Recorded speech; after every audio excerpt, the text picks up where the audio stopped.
नमस्कार, माझे नाव काव्या मिळरेश मेढी. माझ्या शाळेचे नाव ज्ञानप्रबोधिनी नवनगर विद्यालय. मी इयत्ता दुसरी राजहंस गटात शिकत आहे. बरं का मित्रमैत्रिणींनो, आपण दसऱ्यामध्ये गाणी म्हणून बोडल्याचा खेळ खेळतो. तर त्याच बोडल्याच्या गोष्टीचे मी आज वाचन करणार आहे. बरं का मित्रांनो, पूर्वी माणूस सगळ्या प्राण्यांबरोबर जंगलात राहत होता. झाडाची फळे तोडून, गरज पडल्यास शिकार करून तो आपले पोट भरायचा. मग हळूहळू त्याला झाडाचे वेगवेगळे उपयोग माहीत झाले. तो झाडाची लाकडे तोडून चूल पेटवू लागला. कपड्यांसाठी पाने, घर बांधायला लाकडे तो झाडे तोडू लागला. पण या सगळ्यामुळे जंगलातील झाडे हळूहळू विरळ होऊ लागली. पावसाचे प्रमाण कमी झाले. नदी तळी कोरडे पडू लागले. एक दिवस सगळ्या जंगलातल्या प्राण्यांनी सभा भरवली.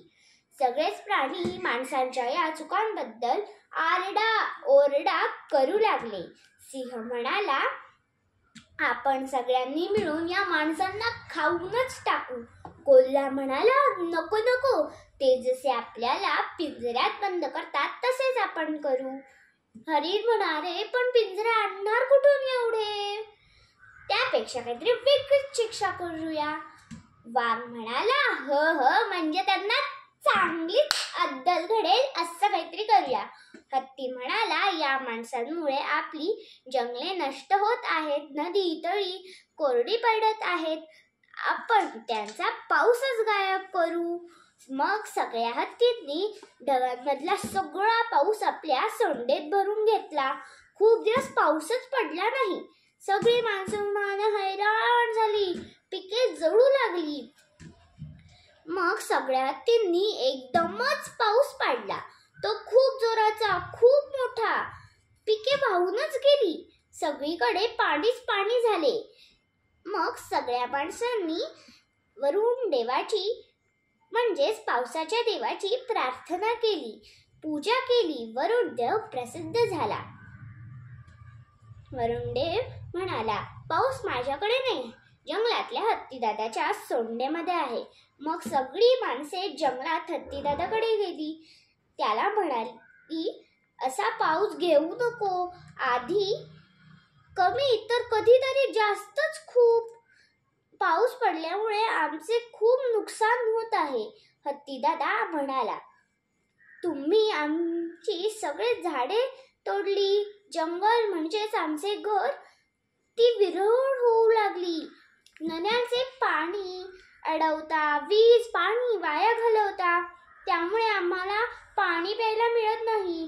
चुका तुम्ही करता, शिक्षा आम्हाला मिळते. मग सगळी माणसे हत्तीदादा भोवती गोल करून उभी राहिली.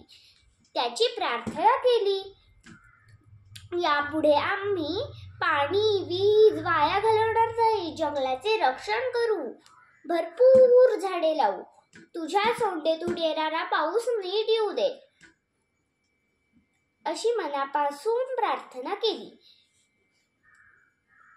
हत्तीदादांनी आणि सगळ्या प्राण्यांनी विनंती मान्य केली. म्हणून आपण आजही नीट छान पाऊस पडावा म्हणून हत्तीदादाची पूजा करतो. त्यालाच बोडला असे म्हणतात.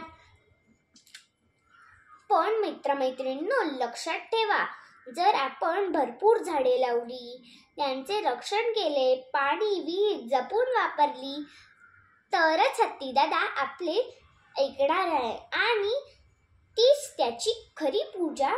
म्हणूनच आपण सगळे मिळून झाडे लावू, झाडे जगू, पाणी अडवू, पाणी जिरवू, वीज वाचवू, पाणी वाचवू, प्राण्यांचे रक्षण करू, निसर्गावर प्रेम करू, निसर्गावर प्रेम करू. धन्यवाद.